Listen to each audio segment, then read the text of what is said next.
What's going on, fellas? I'm your host, Manpreet, aka MMA Lock of the Night, and your boy on Twitter at MMALOT. And we're back for another edition of the MMA DFS show here on Sal Vetri's channel. Shout out to Sal Vetri once again for bringing your boy through. Always fun doing this. The fellas are always very supportive, and the past couple episodes, we haven't been doing too bad in terms of calling sleepers and dogs. Unfortunately, the lock of the night play whiffs on Curtis Blades was looking great up until the point that Derek Lewis unloaded that nuclear bomb. But I would make that play over and over again, considering that Blades has him covered pretty much everywhere except that one shot. And, very narrow path to victory for Derek there, and he was able to pull it off. But hats off to Derek Lewis. He's making a name off of himself strictly by calling himself the KO King, which I believe he also has tattooed on his chest somewhere. But good one for Derek Lewis there. But we're back at it. You know what I mean? We're in the thick of this UFC schedule. We got pretty much, I think this is the third or fourth event in an eight straight weekend stretch. So I'm very happy to continuously drop these videos on a week-to-week basis. So before we get into everything, let me just plug myself real quick again. You guys can find me at MMALOTN on Twitter, on the Instagrams as well too, and then obviously my own YouTube channel, which is MMALOTN. You can find all the links in the description below. I also want to plug my Patreon as well too, which is more betting focused and not DFS focused. But if you're into that betting style or that betting side of things for MMA, just check out my Patreon, obviously MMALOTN or Lock of the Night, I believe. You can find, again, the link is in the description below.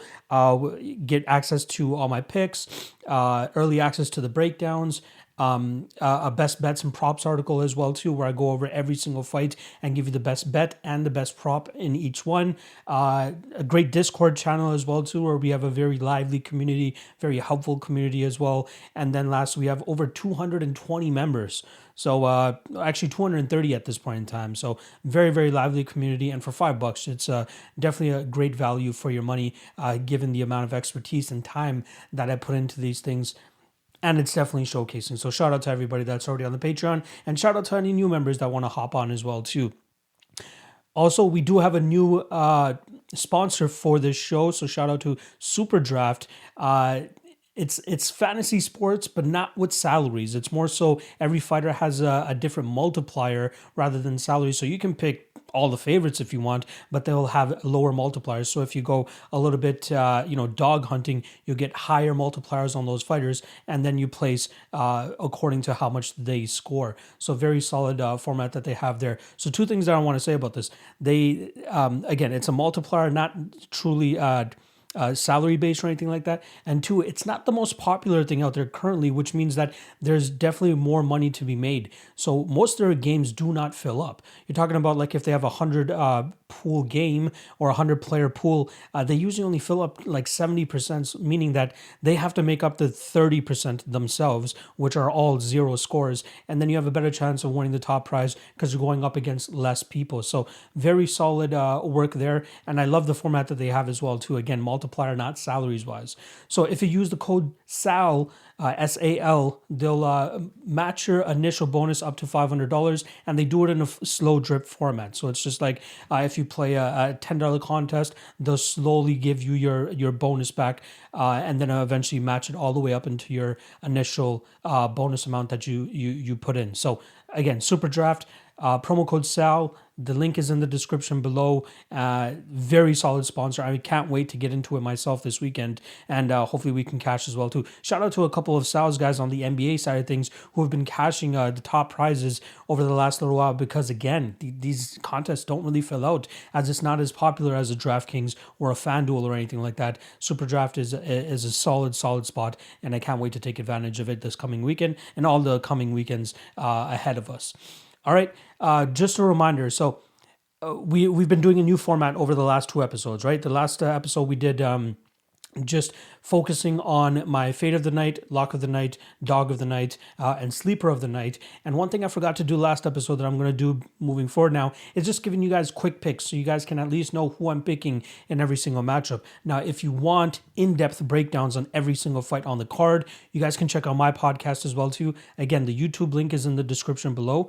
Usually I have my podcasts out every Monday of fight week, so well in advance of whenever this podcast comes out. So make sure you guys go check that out if you want more information regarding the other plays. So I'll give you guys my quick picks right now, just running through the card again. Not too much information on them other than if you want to check out my podcast itself and get the in-depth breakdown. So starting from the bottom, I got Dustin Jacoby beating Maxime Grishin. I got Ronnie Lawrence beating Vince Cachero. I got William Knight going to a decision against Alonzo Menefield. I got Alexis Davis as a nice little sneaky dog there, pulling off the decision victory over Sabina Mazo. I got Alex Oliveira via decision over Ramazan Kuramagomedov. Alex Hernandez either by decision or finish against Thiago Moises. Kevin Kroom via decision against Alex Caceres, though I do believe he is live for a submission as well. I got Angela Hill beating Ashley Yoder, but I think that line is just way too wide. I got Jimmy Rivera going to a decision against Pedro Munoz and winning that fight.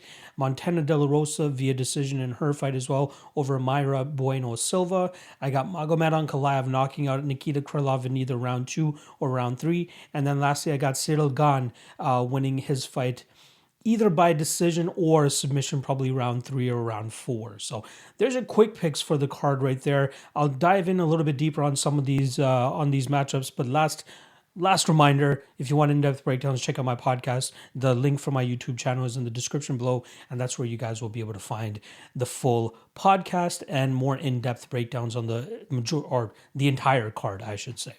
All right, let's get into it. So first and foremost, my lock of the night play. This is the play that I'm most confident in, or the fighter that I'm most confident in, and think that they're at least very much worth the price tag that they're at. And right off the bat, it's Magomed Ankalaev. I truly believe that this guy is worth that 9,300 price tag, and I truly believe that he's going to be one of the higher scoring guys on here. And I also believe that he's going to have title aspirations as well in his future. I think that by the end of 2022, he's either going to have fought for a title or have won the title at that point in time in the light heavyweight division. In terms of Nikita Krillov, we're getting 6,900 on the buyback, but I think that it's going to be a little bit tough for him to go out there and pull this victory over a guy in Magomed Ankalaev, who in my opinion pretty much hasn't beat everywhere in this fight. You know what I mean? So with Magomed Ankalaev, we're going with a guy, undefeated in the UFC, only has one loss in his career, and that was his UFC debut against Paul Craig, where he was just slipped up in the last second of the fight and gets caught in a triangle choke in a fight that he was completely dominating, and then taps out with 1 second left. Very, very unfortunate, as he would be 15-0 at this point in time if he was able to, if he was aware of how much time was truly left on the clock. I highly doubt he would have submitted or at least tapped out with 1 second left to go. I'm sure he probably would have gone out instead. But what we see from him is a solid all-around game. I truly believe that he's one of the best Russian MMA strikers in this UFC promotion, outside of probably Piotr Yan, who's very disciplined himself, who's fighting next weekend against Aljamain Sterling, and the other guy being Zabit Magomed Sharipov, who just doesn't fight that often, but is very crafty with his striking game and very good with his distance management. Whereas Magomed Ankalaev he's not as flashy as those guys, but he's very technical and he's very cerebral with his approach as well too, right?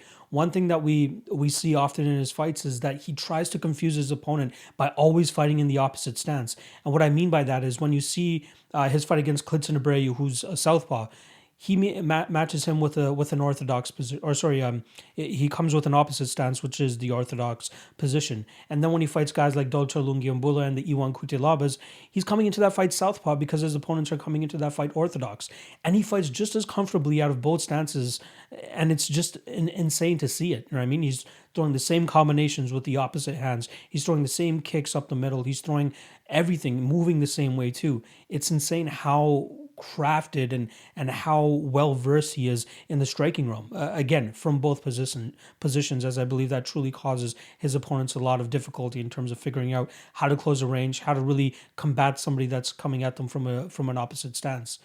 Now, he has a great wrestling game to go with it as well too. I think he, in terms of takedowns, he's only been taken down twice, both by Paul Craig, and he was able to get right back to his feet within seconds of getting taken down. No other opponent has truly tested him in that realm. I think Nikita Krillov, considering how he's been looking in his last 2 fights, may engage in the grappling realm here, but I don't think he will be as successful as he was against, Glover Teixeira, even though he ended up losing that fight, and how successful he was against Johnny Walker, who just does not have a grappling game at all. So I think he's gonna try to test Ankalaev in that realm, but I think he's gonna come up on the losing end and the short end of the stick there. Now Krillov, he's had 34 professional MMA fights. Only 2 of them have ever gone to a decision, and those 2 were his last 2 fights, and those were 2 fights that he could truly get away with doing those things. The Glover Teixeira fight, Glover loves to grapple and scramble with these guys, even though he's a little bit older than most of them. And he made it very, very competitive against Krillov. I believe that was a split decision victory for Glover that night. And then again, Johnny Walker, who just doesn't really have much of a grappling game. And we saw Nikita go out there and accumulate, I believe, over 11 minutes of control time and score 105 points in that fight.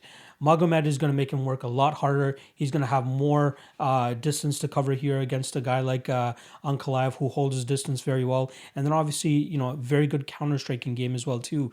Whereas Nikita Krillov could sometimes be quite reckless on the feet, and that could cost him in this fight against Ankalaev, who's just going to be waiting to kind of nuke him and waiting to drop these combinations on him. I believe Ankalaev has between a 63 and a 68% striking defense rate, and I think that's very, very critical for him, given that he's very patient and he just waits for the opportunities to explode, and when he does, his opponents normally pay pretty dearly for that. Now, some people might look at it as that, okay, he doesn't have the greatest amount of volume, which is where like Krillov could potentially outvolume him and outland him. But I think given how cerebral he is and how efficient he is, it doesn't really matter much, because when he does throw, he lands with such efficiency and such damage that I think that the judges don't mind him being slightly outvolumed for the amount of damage that he's throwing in return. Now let's just look at his last 5 fights that he's scored, right? 104.9 against Marcin Prachnio, where he knocked him out in the first round. The 74.6 points against Klidson Abreu, which went to a decision, very kind of lowish volume fight there, but still pretty much controlled him throughout that fight in the striking and grappling realms. The Dalcha Lungiambula fight knocks him out in the 3rd round and scores 97 points. Iwan Kutilaba 2 times. Scored 118 both times, as he was able to dispatch of him in the first round in both of their fights. Krillov, on the other hand, when he's winning, obviously 96.7 points where he chokes out Ovin St. Preux in the 2nd round.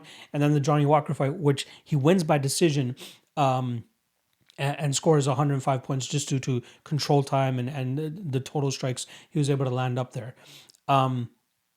Again, I favor Ankalaev. I think he's very live to knock out Krillov here. I think that 2-fight decision streak of Krillov is going to come to an end here with Ankalaev absolutely putting his lights out. I expect Krillov, maybe to attack the grappling nice and early in this fight, but once he starts to become a little bit tired and a little bit exhausted from having to grapple and not being successful with it, the knockout really opens itself up for Ankalaev, as I believe that Krillov may start to overextend on some of his punches, overextend on some desperation takedowns, and it's really going to leave him open to get knocked out here by Ankalaev. So I think either 2nd or 3rd round knockout for Ankalaev, but I truly think that he scores above 100 points in this fight. I think he, this is again, I think Ankalaev is super championship worthy, which is why he should absolutely go out there and win this fight and really put it on, Nikita Krillov here and win this fight. All right, next up we got my dog of the night play, which I have Kevin Croom, 7,400 against one Alex Caceres. This is a fight where I think the line is just completely off. Even the betting line, right? We got minus 210 on Caceres, plus 175 on Kroom. And I think people are just overlooking Kroom because he just had that quick knockout victory or submission victory over Roosevelt Roberts, which was quickly overturned to a no contest, considering that Kroom tested positive for marijuana after that fight. But he still scored 127 points in that fight as he got the victory within 30 seconds, got that quick 1 minute bonus. So good win for him there. But he's a great all-around fighter, right? He's coming into the UFC with over 32 fights of experience. Now, this is his second walk to the octagon against Alex Caceres, who has 29 fights of his own. So Kroom has slightly more pro experience, but obviously Caceres has the higher level of competition that he's been going up against. But I think that Kroom has the perfect style to go out there and kind of stifle the game plan of Caceres, right? Caceres is one of those guys that needs the space and needs the room to really get his kicks going, to get his strikes going, and really put on a performance against his opponents. Whereas Kroom is just going to continuously move forward, throw the volume, keep Caceres uncomfortable, keep him pushing back, keep him moving back, and Kroom should be able to outpace him and outwork him and really pressure him throughout the fight and really push him which should eventually give him that decision victory. Now, Kroom is, very well coached as well too. Trains out of Glory MMA and Fitness, I believe, down there in Missouri or Kansas City, one of those. Close enough, right? But with James Krause as his head coach, right? James Krause does a lot of good work with the fighters that he has in his camp, and Kevin Kroom is no exception. The guy goes out there and gives it all pretty much every single time. And he's gone up against some decent competition of his own, right? On the regional scene, it's not like he's just fighting complete scrubs. There are guys on his record that have solid wins and have solid credibility. Some guys in Bellator, some guys in the UFC. But Kevin Kroom, high level guy. At least in this type of fight, he should be able to show off his skills to the best of his abilities.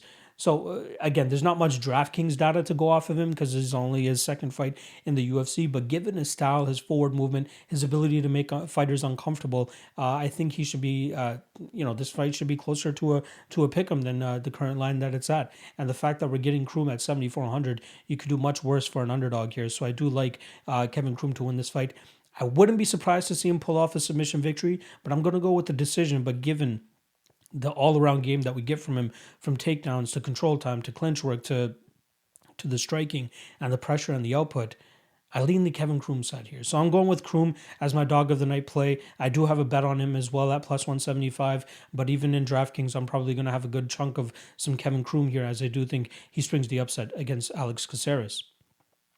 Next, before I do get into the fate of the night, I do want to let you guys know that Sal is actually dropping an MMA optimizer on his Patreon channel. So if you guys want to check that out, his Patreon link will be in the description below. But I'll definitely be taking that thing for a ride this weekend, and I definitely believe that you should be doing so as well. So check out Sal's Patreon for the MMA optimizer, as I truly believe that it'll be a very worthwhile tool. Not to mention all the projections and stuff that he has on there for the MMA world, and a lot of people have been doing pretty well. A lot of people have been hitting me up as of late and being like, you and Sal are definitely helping me get in the green, getting in the cash, and now this optimizer should help out way more too. So make sure you guys keep your eyes out for that. All right, fate of the night. I got Angela Hill at 9,200. The first time Angela Hill and Ashley Yoder went up against each other, Hill did not squeak out, but win a decision victory there, and she scored 62.5 points that time.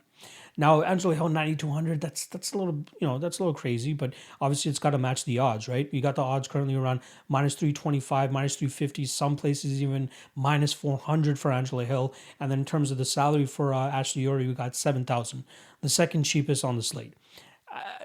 I'm picking Hill to win this fight, but the line is just too wide and I don't think it's justified, right? Angela Hill always fights super close to her opponent's level, no matter who it is. She's just fighting super close, and it makes most of her fights nail biters, because once the judges' scorecards come around, you're just like, ooh, did they give it to her? Did they not? Like, she's usually the one outvoluming her opponent, but she's not the one really throwing the damage. And her opponents, whenever they're just kind of standing and waiting for her to come in, they counter pretty well, and it looks like they're kind of landing the more damaging blows. But here in the Ashley Yoder fight, we know what we're going to get from Ashley Yoder. We're going to get somebody that wants to close the distance, clinch up against her, drag this fight to the ground, maybe get some control time on the ground. And just from simply knowing that, I think that there's some solid value on Yoder. I mean, her last fight, she goes up against Miranda Granger and scores 90.4 points, accruing almost 8 minutes of control time, especially in that third round where she got a 10-8 and was able to control that fight very, very easily. The difference now between the last time they fought, which was 4 years ago, is that Ashley Yoder is now a black belt compared to when she was a purple belt the first time they fought. So both women are making improvements. Both women will always look better next time out. Angela Hill is slightly older now at 36. We got Yoder coming in at the 33-year-old mark. And even the size advantage, right? We got 4-inch height advantage for Yoder here, and we got a 5-inch reach advantage for Yoder as well. I like Hill to win this fight, but even when she wins, she's scoring on the lower end, right? She's scoring 64 points against Loma Lukbunmi. When she's getting finishes like Cyphers and Carnelosi, you see her score in the 80s or the hundreds, but I don't think she's going to finish a girl like Ashley Yoder. Yoder's going to make this a close, grinding fight, and I don't expect Angela Hill, even if she wins, to score more than 75 points, maybe 80 points is probably going to be her best shot here. Yeah, I like Yoder as a possible dog spot as well too. Personally, I did make a bet on her at plus 300, as I do think that there's some solid value there given the approach she has in her fights, which is pursue the clinch, try to get the fight to the ground, and try to do some good work with her jiu-jitsu. So I don't mind Yoder, and I wouldn't even mind if anybody tried stabbing the Yoder via submission line, because that is live too. The last time we saw Angela Hill lose via submission was Randa Marcos, but I do think that Yoder could threaten her in that fashion as well too. Now Hill has shown in her past couple fights that when she does get taken down, she does a decent job of getting back to her feet. But just knowing the fact that Yoder will be pursuing that time and time again gives me enough confidence in taking the shot at her at plus 305, which is why it might not be a bad idea to sprinkle a little bit of Yoder in your lineups as well too, because she is live to spring the upset here. But in terms of a fade, I'm definitely on the fade Angela Hill train here from a DraftKings perspective, as I don't think she will score that much, because I don't think that she'll be able to finish Yoder here, which is where which is where she normally gets the majority of her points when she is finishing opponents like Ariane Carnelosi and Hannah Cyphers. So I'm expecting this to go 15 minutes unless Yoder pulls off the sub. And either way, I expect Angela Hill to score not to the extent and not worthy enough for a 9,200. So yeah, she's a big favorite. Will more than likely win this fight via decision, but don't expect too many points for her, which is why she's the fate of the night for me for this weekend. All right, next up, sleeper play of the night. We got another women's MMA matchup. We got Alexis Davis here at plus 175, 7,300 on the salary, and then Sabina Mazo minus 210, 8,900 on the salary. I like me some Alexis Davis here, and it's kind of similar to the Ashley Yoder train of thought, which is knowing that these fighters are going to move forward. Alexis Davis even more, I believe, who will move forward almost zombie-esque, but her striking is slowly starting to look better on a fight-to-fight basis. But she can still go out there, push the pressure against a girl like Sabina Mazo, and clinch her up against the cage, maybe get a couple takedowns and ride some top control, as I believe that's a very solid path to victory for her here. Sabina Mazo doesn't really show that she's the most comfortable fighting off of her back foot, right? In the Justine Kish fight, she was a couple minutes away from losing that fight via decision. If you guys look at the judges' scorecards, two of them gave Justine Kish the first two rounds, and if that fight had gone to a judges' scorecard, she would have won that fight. Luckily for Sabina Mazo, her head kick bails her out against Kish. Kish drops, and then we follow up with Sabina Mazo getting that rear naked choke. A very unfortunate situation for Kish, who was just moments away from getting her hand raised via decision in that fight. Sabina Mazo will obviously have the striking advantage here. She'll probably have the output advantage too, but that doesn't always translate into her winning rounds or winning fights, right? Again, like the Justine Kish fight, for example, she's on her back foot for the majority of that fight. She's outstriking Justine Kish based on numbers, but the judges still scored those first two rounds for Justine Kish because of how the fight looks. And that's how I believe Alexis Davis will fight, right? She might get outlanded, but she's going to be the one pressuring. She's going to be the one moving forward, and she's going to be the one possibly landing takedowns here too. Even in her losses, her last three losses, she's on a 3-fight losing streak, but she slightly outstruck all three women. And even in her last two fights, she's still scoring over 50 points, which is crazy, even in a loss. When she's winning, her last two wins, 81 points against Liz Carmouche, 73 points against Cindy Dandois. But I expect here, if she's successful in the clinch positions, I expect her to be the stronger woman, right? This fight's happening up at 135 pounds. I believe the first time Sabina Mazo was actually up at 135 pounds. And I think that's going to be a little bit of an adjustment period for her against a girl like Alexis Davis, who's been fighting at 135 pounds for a very long time at this point, right? So I do like me some Davis here. I think she's going to be a sleeper as well, too, because people like fading some of these women that have been in the cage for, not as long, who've been in the UFC for a while and seem like they're on the tail end of their career, especially at 36 years old. People might be fading Alexis Davis here, but I'm on that train of betting against Sabina Mazo, who has shown that she doesn't necessarily crack under pressure, but she struggles against pressure. And that's Alexis Davis's middle name is pressure. She's going to keep moving forward, and she's going to try to take Sabina down time and time again. And the fact that we can trust her to do so leads me to believe that she's a worthy play at 7,300, at least on a couple of your lineups. Like, she might reach optimum, not 100%, sure about that, but I think she will be a sleeper play. I think she's going to be one of the lesser owned fighters in the field as well. So I do like me some Alexis Davis here, and I think she's going to be able to pull this fight off via a decision. All right, let's move on to the next couple of segments. We got the stackable main event or not. I don't think that it'll be super stackable. Actually, you know what? No, I lied. I could see this fight go into a decision with Rosenstrike landing enough to possibly help you cash on a head to head or a cash game. I did, Gan will probably stay on the outside, land his shots, move in and out, but we should get some decent volume from Rosenstrike as well too. That if they do go end up 5 rounds, the extra 10 minutes should help you in your cash games and your and your double ups. As I believe that we should get some decent volume enough from him, at least enough from a losing standpoint compared to the rest of the card. So yeah, I do think that the main event is stackable if this goes to a decision, right? If Gan goes out there and pursues the takedowns as I think he could, this fight might be finished even earlier than that, and Rosenstrike might end up with like less than 15 or 20 points. So tread lightly is all I'm going to say. I think there's a high path to victory in terms of Gan finishing this fight, but if he wants to play it super safe, he's going to stay on the outside and just pitter patter, and we could get a decent score from either guy here. Just a reminder, you'll get great projections and obviously the MMA optimizer from Sal's Patreon. So make sure you guys check that out in the description below, as I think that will definitely help you guys make decisions on this weekend's card.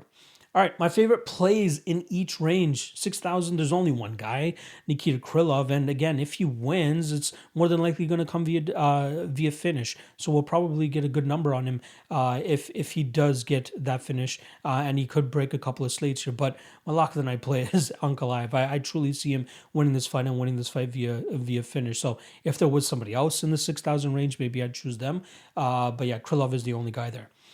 In terms of 7,000, I like Kevin Kroom at 7,400. He's my dog of the night play. I think he's going to score a good chunk of points, especially at that number. I think he'll give us a solid amount of points with the pressure, with the pace, maybe a couple of takedowns, and a possible finish as well too. So I do like Kevin Kroom in the $7,000 range. In the 8K range, I like Jimmy Rivera. He's at 8,300. I think he's going to be able to score a good amount of points to live up to that 8,300. And I think there's a very low path to victory for Pedro Munoz in this fight. You know what I mean? I think it's almost knockout or bust for him, as I believe that Rivera will have the better striking exchanges, will be able to kind of just play with Pedro Munoz. The striking differential may not be super off here, but I think that Rivera will be very much more effective with the striking, with controlling the range. Maybe land a couple takedowns, but I'd be surprised kind of to see him go that route. But I think that he absolutely outstrikes Munoz here. He may not be the most highest scoring guy at 8,000, but he's the one guy that I trust the most in that $8,000 range, because stylistically, this is a great fight for him to go out there and outstrike a kind of rudimentary Pedro Munoz. You know what I mean? For some reason, people are making Munoz out to be the Francis Ngannou of 135 pounds, thinking that he's going to go knock everybody out. But Jimmy Rivera's only lost officially once by knockout, and that was by Marlon Moraes. And I think that's more of an anomaly than anything. So I think Rivera's chin will hold up here, and I think he'll be able to outstrike Pedro Munoz en route to a decision victory. But definitely one of my more confident plays in the 8,000 range. And then 9,000. I got Ankalaev. I think he gets to finish. I think, Krillov will leave a lot of openings for him to take advantage of. And I've already broken this down earlier in the episode. But yeah, I do like Ankalaev in that 9,300 range. All right. That's pretty much a wrap on the episode. Once again, shout out to SuperDraft for sponsoring the show. Use code SAL and they'll 100% match your initial bonus up to $500 in a slow drip format. So make sure you guys go check them out. I can't wait to get into SuperDraft this weekend. So go check that out. Maybe you'll go up against me. Who knows? But it should be a fun time regardless. As for me, you guys can follow me at MMALOTN on Instagram, Twitter, and YouTube. And then obviously my Patreon. The link will be in the description below. $5 a month, the best value. Definitely on the Patreon scene from a betting perspective. I got you guys covered there. A ton of perks. So shout out to anybody that wants to support your boy in that fashion. And then lastly, make sure you guys check out Sal Vetri's Patreon as well too. That MMA optimizer is going live. And I can't wait to take full advantage of it. And you should too, because it will definitely help you build out your lineups. And also very good for, if you're a mass lineup kind of guy, or even if you build 15 to 20 lineups, it at least gives you different looks in how certain lineups will look. You know what I mean? You don't have to have hundreds of lineups to use an optimizer. It's more so good to just see, okay, what kind of combinations can I put together that other people might not think about or might not know about? And that's what an optimizer is great for. And I can't wait to take this thing for a whirl on Salvetri's channel or Salvetri's Patreon. So make sure you guys check that out. All right. I'm donezo for the day. I'll see you guys next week. You guys can, again, check out my podcast for full in-depth breakdown of the card coming up. And next week, we got a big one, UFC 259, 3 championship fights. I cannot wait to break that down for you guys. And we will also return the pre-lock show. So on fight day of UFC 259 next weekend, we'll be doing a stream an hour before the fights. Make sure you guys join us. The first one was a blast. I had my guy Brett Apley on this week. That weekend, I have a different guest that I can't wait to get on as well too. A very crucial person in terms of my DFS journey. So yeah, I can't wait for it. All right, good luck this weekend, and I hope to make you guys some cash. I'll see you guys next week.